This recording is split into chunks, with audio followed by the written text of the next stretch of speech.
Rewind-A-Dynamite from the post-wrestling site. AEW, lighting up the fuse. Sit back and enjoy the bubbly as we hear from John and Wai Ting.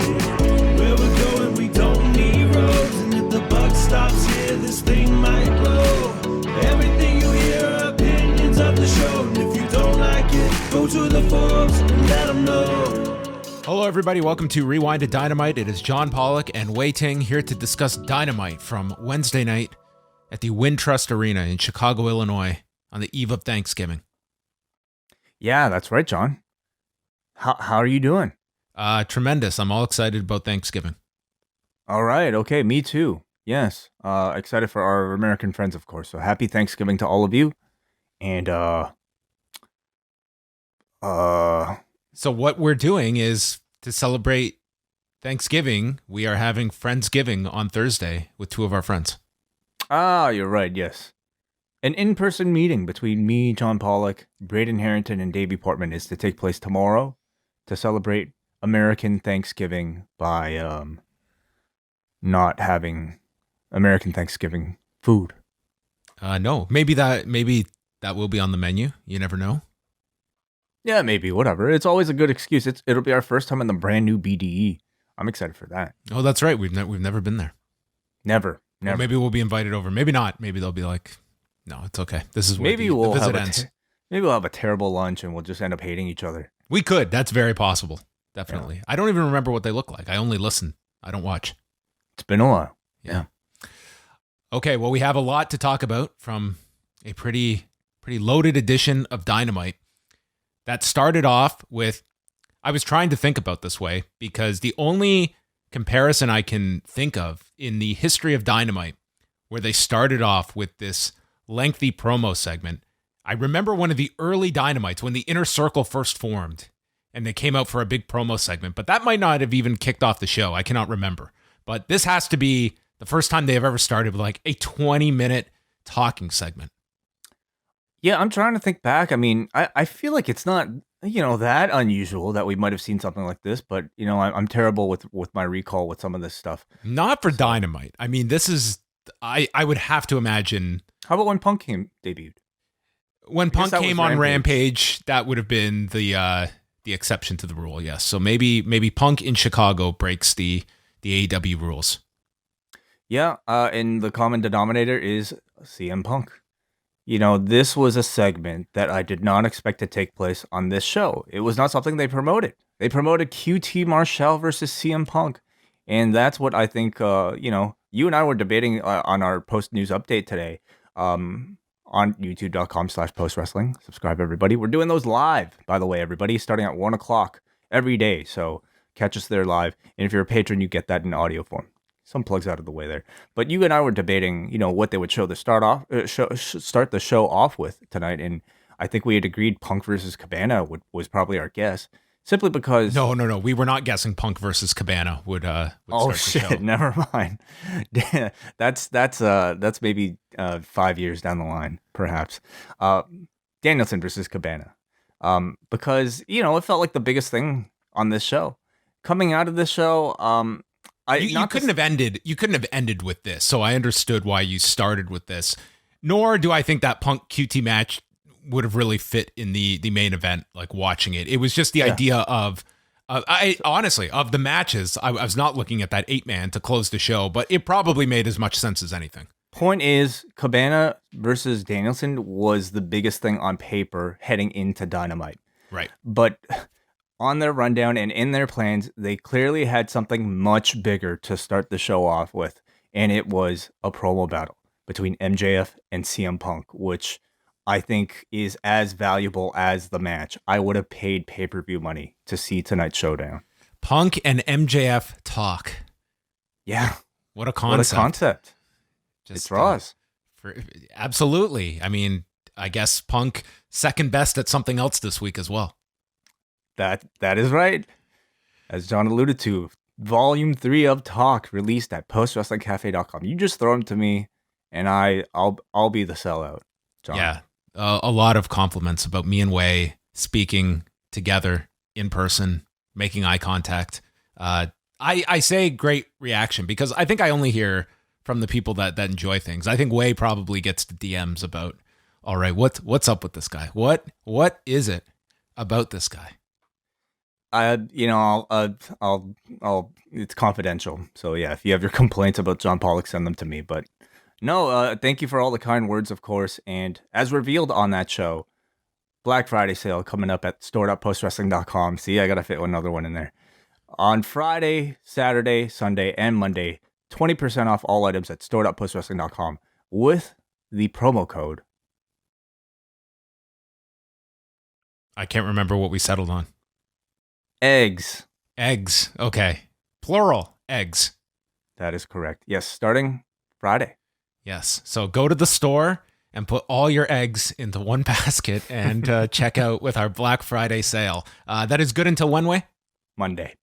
Okay. Monday evening, the end of Raw. Yeah, where you could get a post-wrestling hat, and if you buy a post-wrestling hat, you're pretty much guaranteed front row ringside seats facing the hard cam. So that's what that hat is going to open the door to you ticket-wise.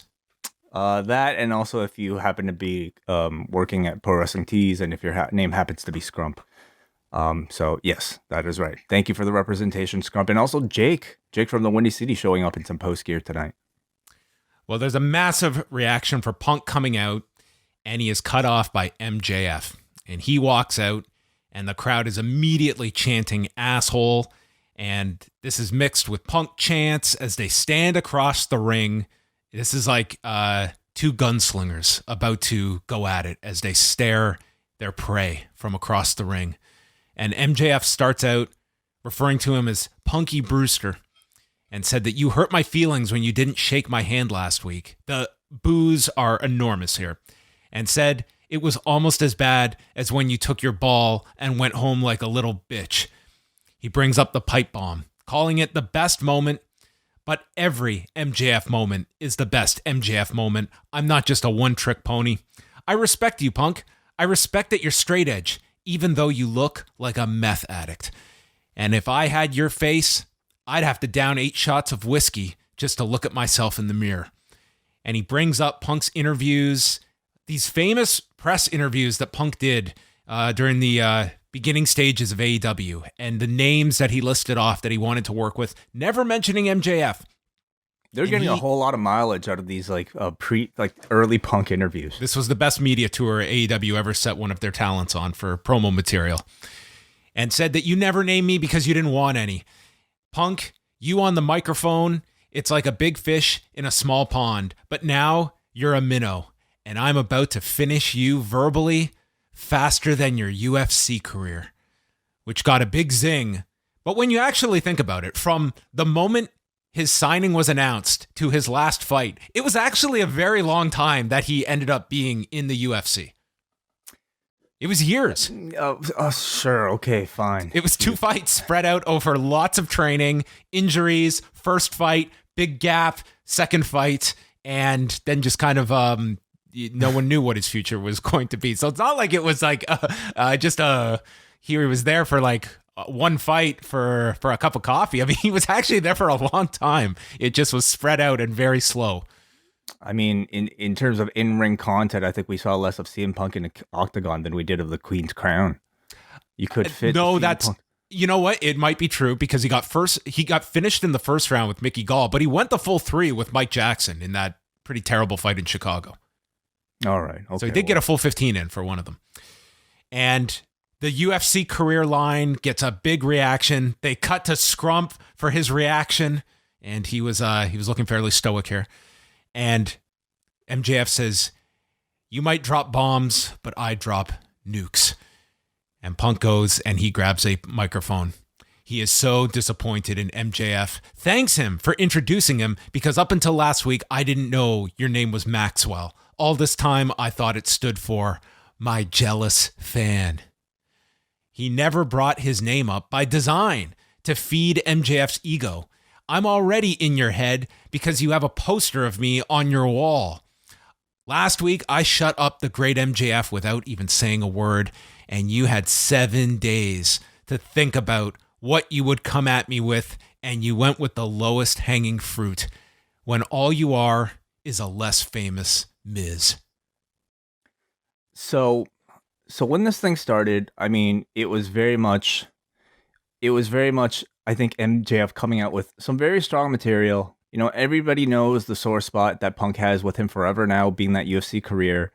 And Punk had to come back, I would say, pretty hard. You know, harder than I think he has for a lot of people in his earlier promos that we've seen in AEW. And it wasn't, like, for the most part of Punk's response, I was like, yeah, I think I got MJF in this round. And then he hit him with the Miz line, which just turned this whole thing around. And after that line, now we have a fight. You know, this is the moment in the match where it's like one person kind of dominates, and then the other person gets like a last minute knockdown in the round, and now we have a fight. And I think Punk took this one simply with that line. MJF then responds, and the crowd is chanting Miz. This was just this was amazing.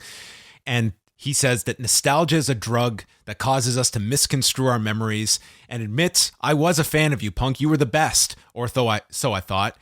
But you struggled to beat the easiest of competition here, or to say anything of intrigue. Your breath smells like shit from kissing so much ass. And then he went into this robotic impression of Punk to indicate how soft he's gone. How generic his promos have been. Yes. Punk's hair is going gray, and based on your eyes, if anyone needs to go to sleep, it's you. You've become PG, Punk. What happened to the guy I grew up on? You might as well be preaching hustle, loyalty, and respect. And that got a big reaction as well. All the WWE references got big reactions from this crowd. But I can see you, and I can also see through you. You only came here for a boatload of money after staying home for 7 years, writing comics that people didn't read, and being in movies no one watched. Or were you at home all this time because you were scared that you couldn't hang? People idolized you because they felt that you were held down. Now you have the opportunity to prove everybody right, but can you? And he knows that Punk envies MJF. He's every promoter's dream and runs down Punk's upbringing and insults Chicago. Deep down, Punk has always been second best. Whether it be Cena, Hunter, he was not up to snuff. And it's no different here. I'm better than you, and you know it.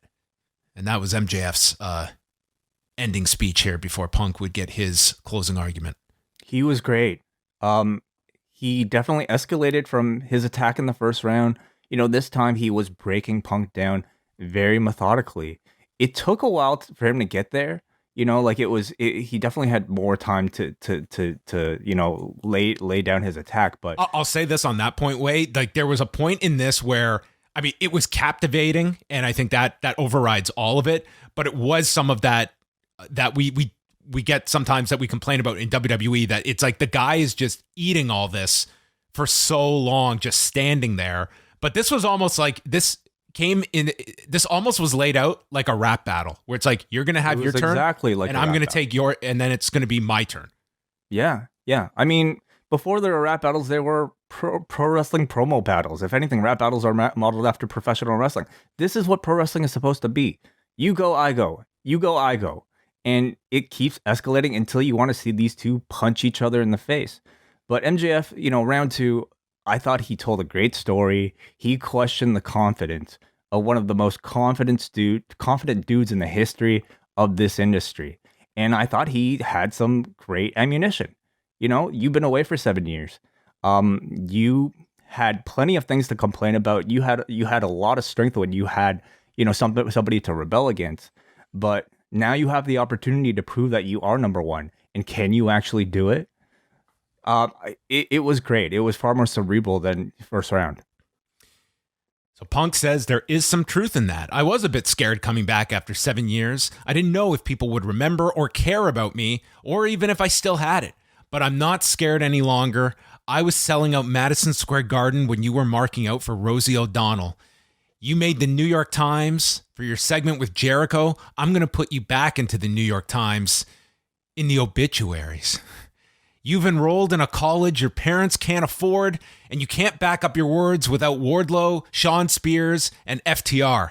I came to AEW for the heart and soul of this company, Darby Allin, and that eats you up. You talk about being the strongest of the four pillars when you don't even realize you've been replaced by Britt Baker. The reason they call Chicago the second city is because when it burned down, we just rebuilt ourselves, so I'm fine wearing number 2. And the only way you'll ever be number 1 is if Tony Khan has a daughter that you marry and threatens to punch his needle dick right here in Chicago.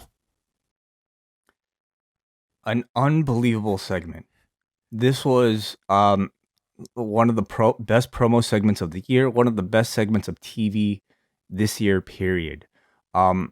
We just saw like in terms of match setup way, like Punk maybe 1-2 this year with this and the Kingston segment. Mm-hmm. Like if you want to like break down a promo segment, the easy question at the end is, do you want to see the match and did the segment heighten it? This times 10. This 100%. was tremendous. 100%. This is now the hottest feud in AEW, and that means it's probably the hottest feud in the wrestling industry right now. We just saw that the two best promo guys in the industry go toe-to-toe in a 20-minute unedited war on live television, and it was fucking spectacular. It lived up to every expectation. It exceeded expectations. This was 20 minutes that we just recapped. Yeah, I know. And it like, but at the end of it, like, I truly do question, like, you know, kayfabe aside, I do question, is CM Punk still the best? Is he still the best on the microphone this far removed? Does he still have, like, you know, the capability to go head to head with somebody as sharp, as like well oiled, I suppose, as like an MJF? And this absolutely proved that. Yes, he did. Like, this was like, you know, almost like a cliche. This was like, you know, that unstoppable young prospect rising up the ranks. And then here comes the industry veteran coming back, signed a new contract, and the promoter wants to have the young prospect beat the veteran. But it's the veteran standing his ground, telling him, you're very good, but I'm still the best. Round 2, Punk came back with like a ton of great fire. I mean, what I loved about, especially like, you know, the better part of like this segment was like, they didn't have to go work shoot at all, you know, like they dug deep, but they dug deep into the fictional character history of both men. Let's pull up my quarter hours, Max.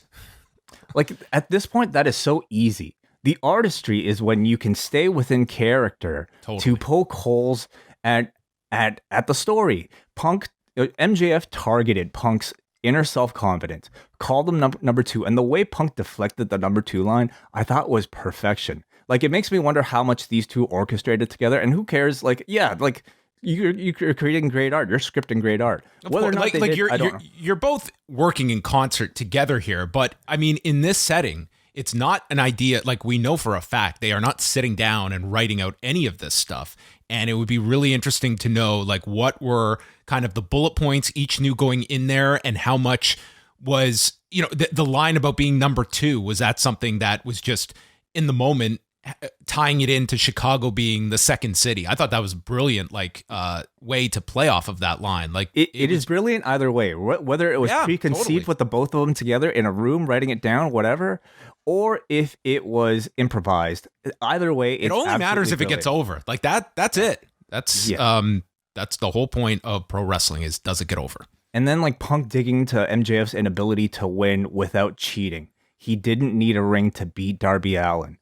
But my favorite line from Punk in this entire promo was calling Britt Baker the 4th pillar replacement for MJF. That was my favorite. It was such a great dig because it brings up something that's actually quite profound. Why hasn't Britt Baker been named, you know, as one of these founding pillars of AEW? Because she absolutely deserves to be. Well, she'll probably be named it now after this segment. And again, it ties back to that first Punk segment where he brought up Britt Baker. That was like the first thing out of his mouth when he walked into AEW. Puts Baker over huge, puts Darby Allin over huge at the same time. And then, like, even throwing in a needle dick nickname in there, perfectly setting up the chant. Like, this was two grandmasters battling beat for beat. It was beautiful art.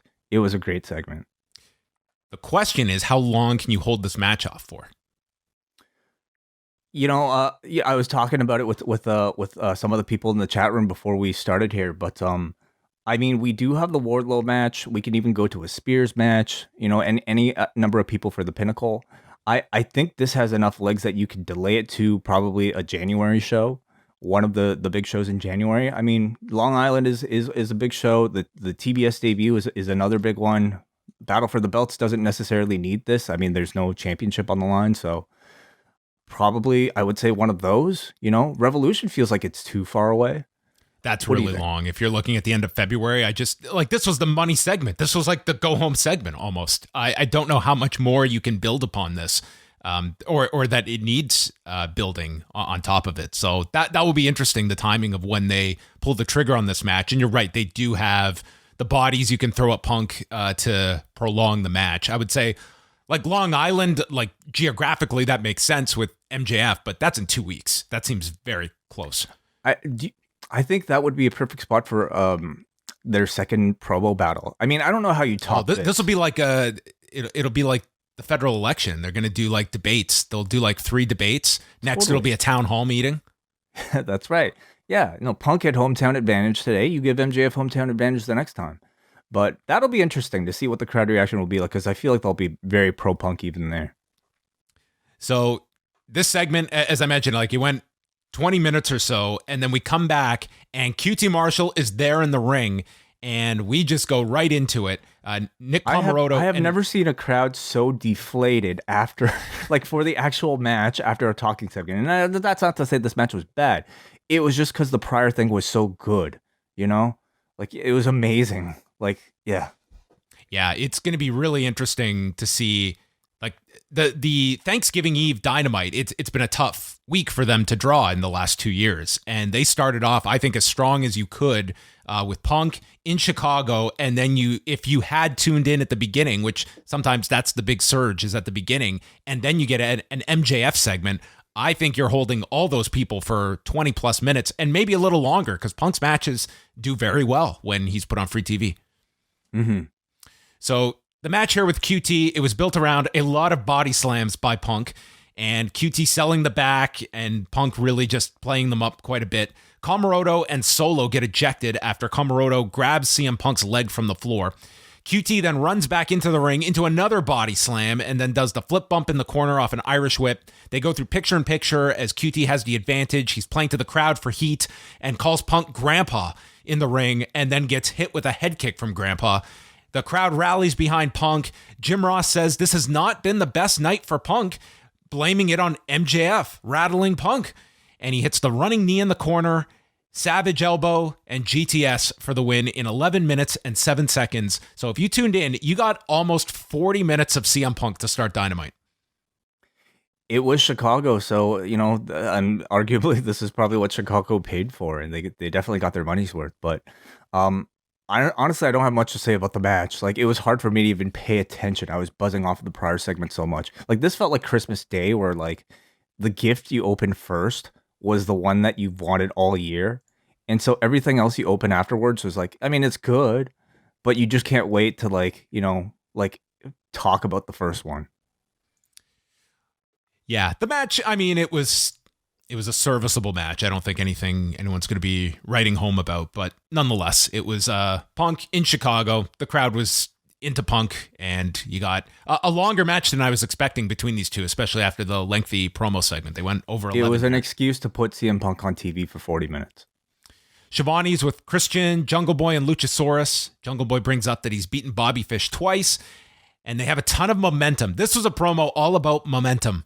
And Cage says that when you have momentum and you feel unbeatable, that good things happen.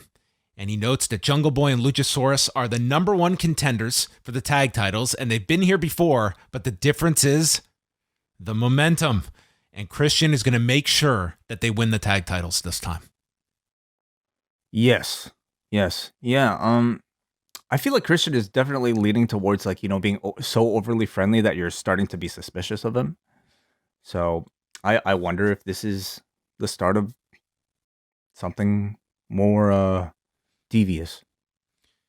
Eddie Kingston was in catering, eating cake, and he looks into the camera to give a message to Jon Moxley when 2.0 and Daniel Garcia walk in, and they bring up the Players Tribune article, and they say that, Eddie, you're happy now, but you're not hungry anymore.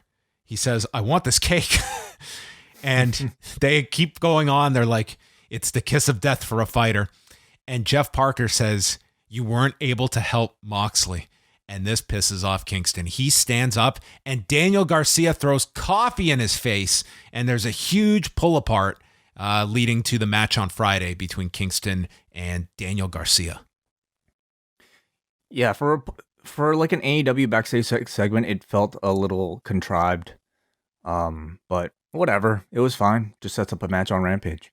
This led to John Cena using the caption in his report, Coffee Kingston. Ah, bravo. Billy and Colton Gunn against Bear Country. We were going to slot this match in. So the Guns jump them. Bear Country fights back. Boulder does a military press, and then Austin helps his dad on the floor, allowing Colton to run Boulder into the steps. Bronson gets tripped by Austin on the floor, leading to a Colt 45, and Colton pins Bronson in 1:35. Just moves. Felt like a dark match. Like a match. Yeah, I mean, this was here for the post-match angle. That's the reason this was on the show. Darby's music plays. Sting comes out by himself. Austin runs up the ramp, and Darby Allin sprints out of the back for this nasty collision. Like, he took this dude's head off, I thought. It was great. Strategically, it made a lot of sense. The Gun Club has a 3-on-2 advantage. So what do? You wait for them to come to you, and then you shock them with surprise. It was cool, and it was a pretty spectacular looking spot. This looked violent as hell. Billy and Colton just bail from the ring, and Austin is just selling this head-on collision from Darby as Sting and Darby occupy the ring. So holding off on our showdown, where we will get Sting and Billy Gunn in a ring in 2021. Maybe we'll have to hold it off till 2022. I sense this one for winter is coming. This feels like it's a good mid-tier match for a big edition of Dynamite, which is what 1 year after Sting's debut. Exactly. Gun Club are obnoxious. They're good mid-tier obnoxious heels, and I think your big Dynamites are good places to grow acts like that while you save your marquee guys for pay-per-view or TNT specials coming up. They're going to be in Garland, Texas. Do you worry about the reaction for Sting? Why? Because they love guns in Texas. Oh, wow. Excalibur confirms the Battle of the Belts will take place Saturday, January 8th in Charlotte, North Carolina at the Bojangles Coliseum that they drew very well in the last time they were there. And the graphic just featured all the champions. So I guess it is still to be confirmed how long the show is going to be, because it was initially reported it would be 1 hour. And we're going to see, obviously you are not going to have multiple title matches in a 1 hour time slot, but we will see if that ends up being the length of the show or not. But they did advertise this will be live on the Saturday night. So folks, you get a New Japan Noah pay-per-view, an Impact pay-per-view, and a Battle of the Belt show all on the same day, January 8th. How many champs did they show? They showed Paige, they showed the Lucha Bros. All of them. I think even, was Ricky Starks in the graphic too? He might have been. I don't remember. All the main champions were there. Yeah, there's no way you would fit that in 1 hour. No, I would say you could probably, we've seen what the 1 hour format is on Rampage when you take into account commercials. Anyway, we'll see. They did not say anything about how long it's going to be or anything like that. But tickets go on sale this week. Adam Cole's with Bobby Fish. Cole says the last 2 weeks have sucked. The Young Bucks are still not cleared. Cole says they're best friends with the Bucks. And then Taylor, Orange Cassidy, and Yuta enter, saying we are literally best friends. Cole asks, where's Trent? He bets Orange Cassidy is a horrible friend and doesn't think Yuta has any friends. And they argue over which set of friends are better friends. And this is going to lead to a match on Friday. I thought this segment was really lame. It was sort of a goofy comedy segment. Probably could have been had a bit more meat on sort of in terms of content. It felt more like something that you would see on BTE rather than something that I think at this point on TV we've come to expect from Rampage. Although you did have Bobby Fish question the ridiculousness of Yuta's name, which I found pretty hilarious. Yes. Yeah, he did have that line in there. Team Tazz meets with Dante Martin, who's got Leo Rush looking over this contract. It's overseen by Tony Schiavone. Tazz doesn't know why Rush is here, and Rush says they don't want to be a part of this. But Dante stops Leo and signs the contract and leaves with Team Tazz as Rush is left there confused. As we all were. There's been no indication that Dante was going to sign with Team Tazz prior to this, and we were all left pretty surprised, I would say, and I'm definitely interested. I'm very curious to see what happens here. I think this is a bit of a capture and release strategy from Dante Martin here. It's an old Natasha play, John. Oh, okay. Well, you've intrigued me. Yeah, anyway. MCU later, Hawkeye coming out tomorrow night. One more plug in there. Fit it. Jamie Hayter versus Thunder Rosa in the TBS tournament. Winner takes on Jade Cargill in the semifinals. This crowd was so hot for this match.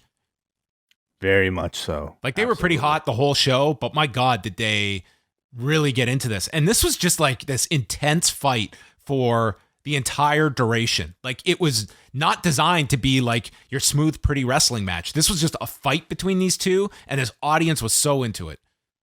Yeah, absolutely. And it helps that you have two women who can play up that style. Like, these two are not afraid to hit hard and be hit hard. And I thought they created a spectacular match. Yeah, I'm a big fan of Jamie Hayter. I think she's improved greatly. Like, I think she's gotten very, very good. The crowd is just all energetic. Rosa throws Hayter repeatedly into the rail. So the first time they do this, it's Thunder Rosa that gets knocked into the guardrail. And there's this woman sitting in the front row that is clearly not ready for this level of interaction with a guardrail getting smashed in front of her. So she like jumps. So then it's Rosa that throws Hayter repeatedly into the rail in the very same spot where this woman is. So this woman, you have never seen someone detest the fact that they are front row for a wrestling show than this. It's kind of like sitting front row in a comedy show. You know, like, you're going to get hit. They go through picture in picture. They return. The crowd, loud dueling chants. There's a facebuster off the top to Hayter, followed by a missile drop kick, and then a baseball slide drop kick to the midsection in the corner of Hayter. She comes back with a backbreaker, and Thunder Rosa applies a Peruvian necktie. Rebel distracts referee Rick Knox as Britt Baker comes up, breaks up the submission, and she goes for a super kick, missing Thunder Rosa and nailing Jamie Hayter. And as Baker leaves the ring, Jamie Hayter is dazed. She goes for a spot, but gets countered and is rolled up by Thunder Rosa. 10:38, and this audience exploded for the finish. It was this crowd was just fantastic for this match. Yeah, really excellent match. And I think Chicago is a crowd. I mean, everybody loves Thunder Rosa, but I think Jamie Hayter is somebody who's been a bit more understated as far as, you know, her push goes. But I think she's been on TV long enough for everybody to recognize her fantastic talent. And Chicago was certainly a crowd that was looking forward to this match. And these two absolutely delivered. Very smooth in the ring. And again, not afraid to hit hard.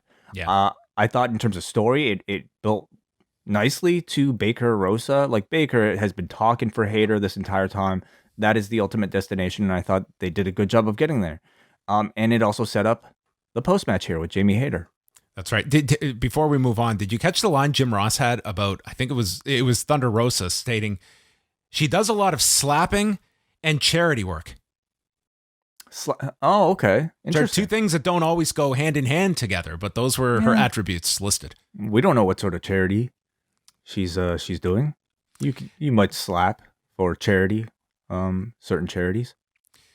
Jamie Hayter is very upset with Britt Baker and storms off afterward. So, hinting at some dissension here between Baker and Jamie Hayter, which honestly, I always saw this alliance as being one that, you know, in time you want to break Jamie Hayter off. I think Baker is fine just with Rebel, and Hayter should not be part of this group forever, but we'll see if this is going to be some slow burn or if they'll accelerate it and go with Jamie Hayter maybe sooner than anticipated. Jamie Hayter's role within that faction to me always seemed unnecessary, I would say. You know, like, she plays sort of like the muscle decently, but At this point, it's a short-term role in the grand scheme of things. It's a way of introducing her to the product by associating her with one of its top acts, and she's again, I think, showcased herself enough to the audience now to the point where the audience is ready to cheer for her. So I think they've done a good job. Backstage, Alex Marvez interviewed Chris Jericho, and he's about to speak when 2.0 and Daniel Garcia walk in, and Jericho tells them to go to the hardware store because Eddie Kingston is going to break into their homes tomorrow. All three of their homes. That's a lot of ground to cover on Thanksgiving, no less. It's a lot of work. I'd be like, okay, I'm going to get revenge on these guys. I'm going to break and enter, but not on Thanksgiving. That's a weekend job. Yeah, it sounds like a Santa Claus. But as Jericho's in the midst of responding to them, he is just lost in Matt Lee's forehead. And he just says that you've got a square head like SpongeBob. And he waits for the crowd to chant SpongeBob. They're in the back, mind you, and threatens to ram their teeth down their throat. And Jeff Parker just tells him, watch your mouth. And Jericho turns around, wishes Marvez a happy Thanksgiving. And given that Jericho is starting like a 2-week tour of Fozzy on Monday, I could see Jericho not having a great Thanksgiving on Friday's Rampage. Probably not. Yeah, they should probably just maybe Garcia loses to Kingston and then he annihilates Chris Jericho, and that explains his absence for a few weeks. That would be interesting. Just a note on Squarehead, and this comes to us from Kate in Montreal, who's in the chat room right now. Hello, Kate. Squarehead apparently is like an old Quebecois insult for Anglophones. Tête carré. Oh. So I wonder if that was what Jericho got it from. I'm sure that he was directing it at the Canadians here and went that direction. So Kate says specifically Anglophones who don't speak English. Ah, I see. Okay, so they're just Anglophone by, I guess, birth. I guess so. I'm very confused. We go to Friendsgiving in the back. I think it's more. So I'm looking at Urban Dictionary. It says, okay, it means a French language slur used against Anglophones in Quebec. It means squarehead, used particularly often against Anglophones who know little French. Commonly used in Eastern Montreal where individuals may be perceived as anti-French. Okay, so there you go. The Friendsgiving segment was in the back where Tony, Rebel, and Baker were all seated at a table with a turkey that did not look all that appealing. Baker is thankful that she could give Rebel and Tony the best Thanksgiving dinner that they've ever had. And then Tony has some bad news. He throws up footage from the Casino Battle Royale in September when Rio was never officially eliminated, and thus a match has been made, a Black Friday deal match for Friday, where if Rio can beat Baker, she will get a future title shot, and Baker is pissed. She tells Shivani that he's ruined Thanksgiving and is not invited to Christmas. Mm-hmm. So 2 holidays gone. I had totally forgotten about this Riho thing, but any mistake is an opportunity for a future storyline. I think it's good justification for this match. And I like that they didn't go overboard with just granting her a title shot because of it. It keeps it realistic. You only get a match to get a potential title shot. Well, yeah. I mean, that would be a major hole in the, you could just like roll out of the ring in a battle royal and you get the same prize the winner gets. Well, yeah, I think it's worth mentioning just because you can have title contenders matches that amount to nothing or title matches that pop up from out of nowhere without any sort of reason. Colt Cabana, Bryan Danielson. Danielson starts off the match with these heavy kicks. He is just destroying the legs of Cabana and drops him after a series of them. The audience is chanting for Colt. Danielson misses with a running drop kick in the corner, and this gives Cabana his opening. He misses with the flying apple and is hit with a released German, and the crowd boos this. Danielson gets knocked off the top, and Cabana hits a moonsault for his one big near fall in the match. Cabana holds on to the wrist as he's delivering elbows, but then gets swept. And with Danielson having wrist control, stomps down on Cabana's head. He flexes and applies the label lock. Cabana submits, but Danielson will not release the hold. Finally, he does. 5 minutes, 9 seconds. Danielson wins. I thought this was going to be a bit more drawn out than 5 minutes, but it was accomplished what they needed. They gave an inkling of hope for the Cabana contingent in this arena, and then Danielson stopped him and submitted him. Yeah, again, our expectations going in was that this was probably the most high-profile match on the show.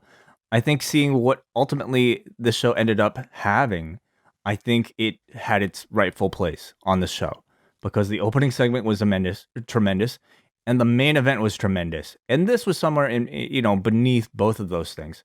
But it was exactly what it needed to be. You give your hometown babyface enough shine here to look like a hero for a brief moment, and then you get back to business by transferring all of that heat over to Bryan. It's funny because this is the Vince playbook, having your hometown hero lose. But in this case, it doesn't feel cliche or disappointing because it is done for a main event program. Colt is not the project. Bryan Danielson is the destination. And the match was satisfying enough. It's kind of sad that, Colt's been kind of overshadowed by Punk's arrival, even, in the shows that they've done in the Chicago area. So it was nice to see him get this. And I thought Bryan played a fantastic dick throughout the match. Do you look back at everything? Do you see this as what they would have been doing with Jon Moxley if he had been if he didn't have to go away? I think it's very likely, yeah. I mean, in that tournament, the person they were putting the most character behind felt like it was Moxley. Now, unless it was Moxley losing the match and then having to transfer into some other program, that's always possible. But a heel Moxley continuing into this storyline, killing members of the Dark Order, I think would have made a lot of sense. Because they seemed to start with it where he was going through destroying Yuta, beating Orange Cassidy, beating these fan favorites. But it's almost more interesting seeing Bryan do it. I agree with you. Yeah, I agree with you. I don't know if this would have had the same. It's hard to say. I think Moxley would have been really fresh in this role too. Mm-hmm. But it's just the fact that it is Danielson, and it's not that far of a departure from Danielson. This has not been some rapid change to his character either, which is kind of the whole basis of this that he is bringing up. Yeah, absolutely. And we'll get a bit more character build in the next segment. Schiavone goes to the ring to speak with Danielson, who grabs the microphone and says, "When I debuted in Chicago, I got a much better response than this. Is it me or is it you? I have one word to describe it: fickle. And I'm not fickle." He said he would kick Cabana's head in. Well, I also kicked his teeth in. And it looks like we're in Atlanta next week, and there's several Dark Order members from Atlanta, so I would like to meet any of them. And all of this is going to lead to the ultimate head kicking against Hangman Page. I like Bryan more in this role because it's just fun to see him try to transition to being a hated heel in all of these hometowns while still maintaining much of the character that he had come into this with. He has firmly transitioned to being a heel in these towns while still, I think, staying pretty true to the character that he was when he showed up here. This is like a breakup where he's broken up with us, or is it we've broken up with them? Either way, we've broken up. Okay, but he's arguing we were never dating. It could be that too, but the point of the disagreement is that he thinks that we're the bad guys. He's turning our disagreement into an issue of perspective where he still sees himself as the good guy who just now happens to be surrounded by bad people. And I find that so fascinating, and it takes somebody with the skill level of Bryan to be able to navigate that. I can understand why some may feel, he shifted a bit too much too soon, because there were moments in this match where I felt like he was getting to be a bit too much kind of mustache twirling, but I think the motivation makes sense, and mostly I find the performance incredibly entertaining.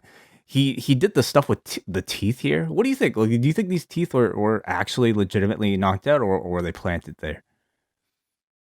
I to be honest, I didn't even look back and notice the teeth thing beyond the line. Was it actually Can you just describe what it was? They zoomed into the teeth like during the commercial break and picture, and of course Bryan presented it to the audience with a great line talking about he not only he promised to kick his head in, and then he ended up knocking his teeth out.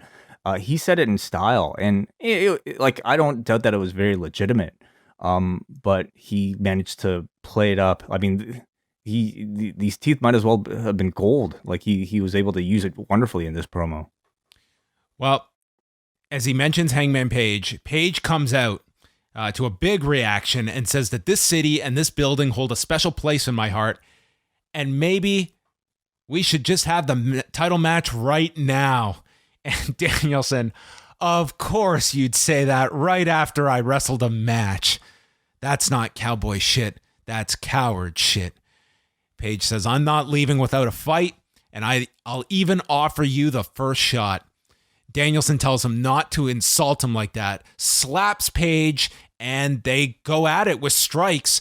And as Page sets up for the buckshot lariat, Danielson rolls out, and this audience was just livid at Danielson. I love this. Calling Page the coward, and then he rolls out, and this crowd was just furious with them. I love it. It was really good. I sense this for Battle of the Belts. I could certainly see it as well for January the 8th. I think it's very interesting. Like I look at it, and it's just the timing of it all. Like I don't know if like the TBS start should maybe be the bigger priority, but they also have these specials that I just having them so close together. I mean, obviously I'm sure they have a plan for what they're going to do within that span, but that's 3 shows in 4 nights. Yeah, it is a lot, but thankfully like they have a lot of really hot programs right now. You know, like last week, I think we're all really buzzing off of like Paige and Bryan and, you know, the great job that they did. But this week, it's all about MJF and Punk. So they've got like 2 really hot programs for them to spread out. So this was a great segment, especially the post-match stuff with Danielson and Page. And this one, I have no concern about them holding it off for a while. I think they can really let this one breathe. And you've got Atlanta next week, Long Island after that for either Silver or Reynolds. And then I guess you go into like the hard push for the Page match when you have a date for it. So Friday night, Eddie Kingston and Daniel Garcia, Britt Baker against Riho, and Adam Cole and Bobby Fish against Orange Cassidy and Wheeler Yuta. Next Wednesday in Atlanta, Ruby Soho against Chris Statlander in the TBS tournament, and Tony Khan will announce more matches on Rampage. So they're pushing you towards Rampage to find out the matches for next week. Okay, yeah, it's a good strategy. I mean, no point in like we only have. We can only retain so much, right? Yeah, I think they figure maybe just the match announcements, that in and of itself is like an add-on to tune into Rampage and giving people whatever reasons to make sure you watch Rampage on Friday. Statlander and Soho, there was a quick video piece here where Ruby said that Statlander was at the top of her list of people to face in AEW. Statlander says that she's going to beat Soho, become the first champion, and they promote this as a dream match for next Wednesday. I don't know if it's really a dream match, but I don't fault them for pushing it that way. I certainly am paying a bit more attention to it because somebody might consider it a dream match, and I've been really pleased with like the amount of promo they've been giving. This is the one they've put they have put video features on every week. Like this has been the most promoted match of the tournament. So a lot of expectations for these two, and they'll probably get a lot of time. And the main event, Cody Rhodes, the Lucha Brothers, and PAC versus FTR, Andrade El Idolo, and Malakai Black, with many, many people in the corners that would get involved to varying degrees. JR brought up a really interesting point where he asked like what reaction Cody will receive in Georgia next week. Yeah, that will be interesting because in this one, like the early going, Cody is using his weightlifting belt and he throws it into the crowd. And the crowd is like egging on the person that got it. And the fan ends up throwing it back. And this crowd just lost their minds. They were so happy that he threw this belt back. And then Andrade takes the weightlifting belt and throws it underneath the ring. Somehow, minutes later, it ends up back on the apron. And Cody just puts the belt back on. And then he threw it back into the crowd again later on. That's right. He did the spot later and threw it again. So that's going to become a spot now. Anytime he throws the belt, it's going to be throwing it back into the ring. Oh, there's going to be some asshole fan who's going to keep it. Just because maybe the fan kept it, but this was wonderful. I mean, of course, this is the John Cena thing, and to me, it was like, I don't know if Cody, like, it either tells us that, like, Cody had to know that it was going to happen, right? And if he is, like, I think he truly knows his audience, if he did this and then, like, expecting this, because I thought this was like just a wonderful spot that perfectly visually captures the current state of where the Cody Rhodes character is right now. He's somebody who thinks the audience loves him, yet is completely delusional about it, and the audience actually hates him. He was wonderful in this match. I thought he played that character fantastically. Cody is in, and they're beating him down 4-on-1 in the corner. The audience loves it, and then he quickly tags out to Phoenix. Phoenix was outstanding in this match. I thought him and PAC were really the standouts of the match. Phoenix scaled the ropes, holding on to Black's hand, and then came off with a head scissors to Andrade. Black then lights him up in the corner with strikes. Come back through the break where they destroyed Phoenix. Cash is ripping at the mask. Cash Wheeler goes for a 619 and misses Phoenix. I love that spot. Cash Wheeler went for a 619. And then it's Phoenix doing the Tiger Feint kick and into a spinning wheel kick on Cash. Cazadora attempt to Andrade by Penta, and then he rolls off into a double DDT to FTR. PAC is in, Fosbury flop, Penta hits Cash with Made in Japan, Dax lays him out with the pile driver. It's just boom, boom, boom. Everyone is in, hitting their big moves. And then there's a twisting slam by Cody. This is where he tosses the belt again and goes for a super kick, misses, and hits PAC. So him and Britt Baker 0 for 2 on their aim tonight. I love that. I mean, like, we see these spots all the time in these multi-man matches. Everybody spills in with their signature moves. Everybody looks so damn cool. FTR looked amazing. Phoenix, of course, looked amazing. Penta looked amazing. Black looked amazing. And then here comes Cody to fuck it all up. It was great. It was the perfect spot for this character.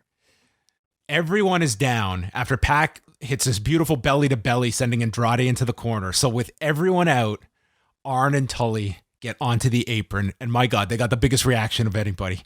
And they get into the ring. This crowd is going wild. And then Jose, the translator, walks into the ring, and they both deck Jose, and Abrahantes takes out Jose into the crowd, and FTR come in to smooth things over, and Arn and Tully do not come to blows.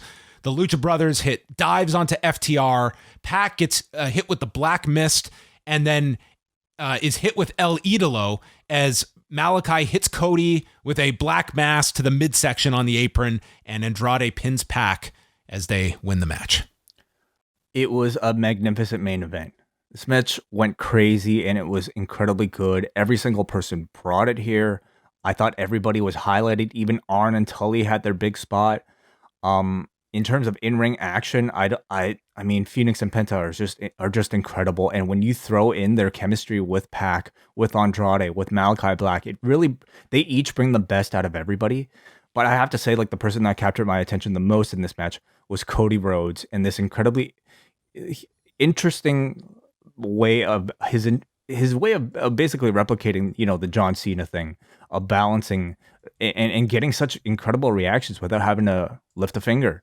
I think he's, like, really understanding what he needs to be right now, and I'm very curious to see how Georgia reacts to him, and I'm really curious to see ultimately where this is ending up. Yeah, there's a lot of different ways all these characters are going, and yeah, that will be very intriguing next week with Cody. The match went 16 minutes and 12 seconds, so got a lot of time. Really fantastic 8-man, and the show ended like with the heels standing tall, and Jim Ross wished everyone a wonderful Thanksgiving, and then his line at the end was, "I'll see you all in the very near future." And I don't know if that means anything, but I did catch that at the end. Of course, he's going through his health issues and just had an operation earlier this week. But I don't know if that means anything or not. Very interesting. Okay, of course, we wish all the best for JR. Certainly. And that was Dynamite. Pretty enjoyable show, an amazing crowd, a big promo segment. I thought, I don't know how this show's going to do numbers wise in the States, but I mean, it was a quality show. I thought the show was so good, top to bottom. This show was great, and I wasn't really anticipating it. I have to say, I know Chicago shows are always hot. Bryan versus Colt, I think was going to be a hot match, but otherwise on paper, I wasn't really that excited about it. And then we had that MJF Punk segment, and to me, it just it already elevated my. You hear the energy in my voice. It's it's rare that I watch wrestling these days and I get on such a high, but that's what the show did. And then you had a great Punk versus Colt match. You had a great Jamie Hayter versus Thunder Rosa match, and then a fantastic main event between those 8 men. So a really great edition of Dynamite in my eyes. Yeah, excellent show. Let's go to the feedback and get your response to the show. We're going to start off with Brian from New Jersey, who writes, quite the show with another great crowd. The first hour seemed to be more about promos and moments. Opening segment was more akin to how Raw would normally start, but I thought both Punk and MJF were great here. I feel Dynamite's calling card has remained strong wrestling, and that's what I felt we got in the second hour. Wild main event, and I thought it was hilarious how the crowd healed on Cody. Andrade looked pissed about that weight belt taking the focus away from the match. If Jamie Hayter really does split from Baker and Rebel, I hope she doesn't get lost in the shuffle because I think she's very good and had a strong match with Thunder Rosa. One last highlight from tonight, Danhausen tweeting his mailing address to Bryan Danielson for him to send Colt Cabana's tooth. All right. Wow, interesting. Maybe, well, they know a dentist back there, so maybe we'll have a look at it first. That's true. I'm going to skip Brandon and then go to MJ. Don't worry, Brandon, we'll get to you later. MJ says, I'll be brief. After Omega and Bryan live at Arthur Ashe, I turned to Braden Harrington and said, I need to go for a walk. And did just that.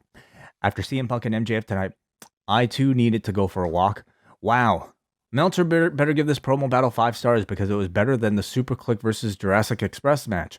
Very rare something so fantasized about can blow away expectations, but this one did. Zing of the battle for me was MJF being called a less famous Miz. It's the kind of tag that if MJF never amounts to more famous than Miz, will get stickier and stickier. Baker is a pillar. The rest of the show was awesome. Very, very special for Colt and Bryan getting this match together when you consider their history. Life is wild sometimes. Happy Thanksgiving. Okay, we go to Kate next. I suspect that the opening segment of tonight's show is going to be used in wrestling schools to show what performers should aspire to when cutting promos. There were a lot of expectations for the first Punk MJF showdown, and they just killed it. I was happy for the QT match right after because I needed a moment to decompress. Loved Rosa. I love that in 2021, a CM Punk match is like your decompression moment of the show. But that is kind of what it was treated like for the people. And one other thing I'm going to add about the promo that I really liked, yes, it was taking shots at one another, but there were also begrudging respect that each had of building the other up before they teared them down, and was utilizing that as well.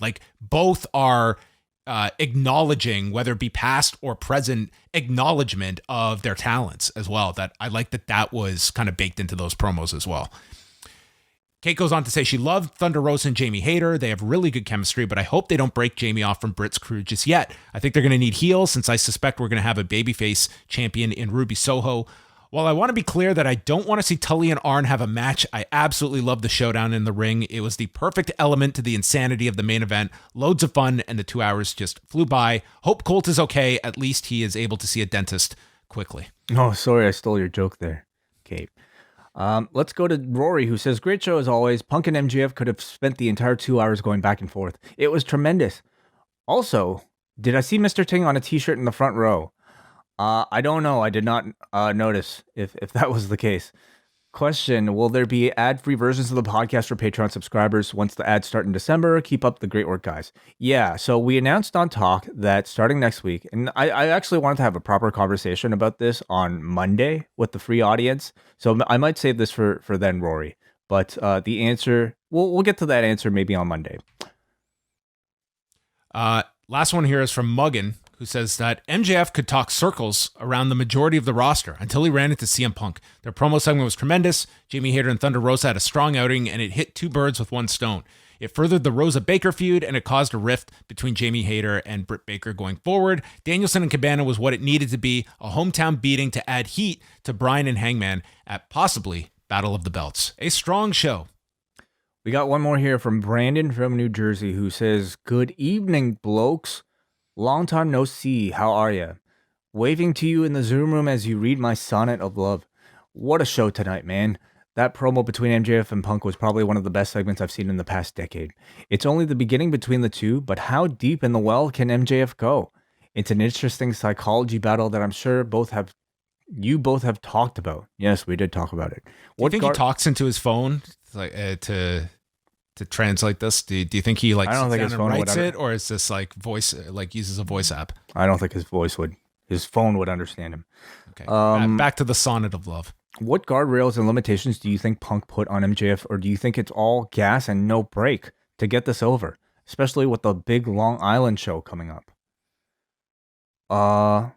What guardrails and limitations do you think Punk put on MJF, or do you think it's all gas and no break to get this over? Okay, so he's saying what will they be limiting themselves? Will they be holding back until the big Long Island show? I don't know what I don't even know what that means, dude. He says, "I'm rambling." Go out and let's get this program over. Like, the idea is to convey conflict between us. So yeah, I'm sure they're not. Okay, so a few meanderings and then we're going to get out of here. But he says, what the week Andrade was having in his personal life was him dropping his Doctor's Yankee-inspired khakis, a signal of his newfound independence.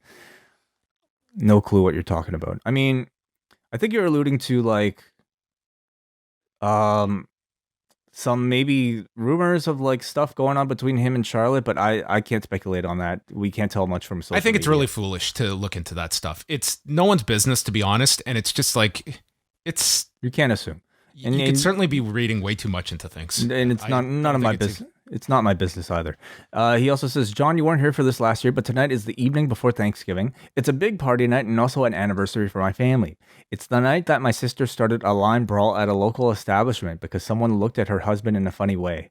Myself and my brother Simon both said going was a bad idea, but my sister and my brother Roman convinced us to go. Anywho, we almost got arrested for being peacemakers. I threw a chair to distract ongoing brawlers coming at us. We escaped unscathed."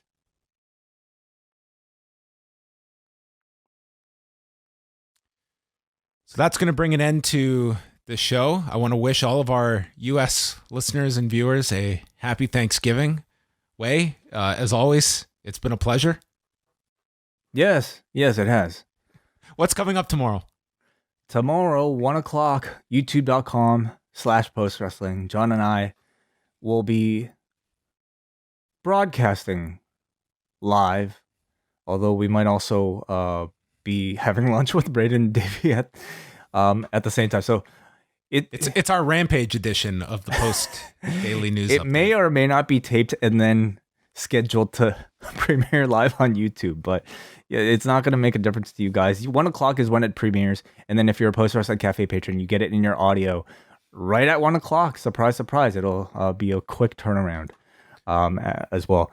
And then in the evening, also on the Post Wrestling Cafe, WH Park and I return for MCU Later, where we will not just talk about one episode, but 2 episodes of Hawkeye that are now up at Disney Plus. So if you have watched the show and want to leave some feedback, and if you're a Post Wrestling Cafe patron, find the MCU Later thread at forum.postwrestling.com. We'll also give our thoughts on the Spider-Man trailer and really anything going on in the MCU right now. So tune in for that Thursday night.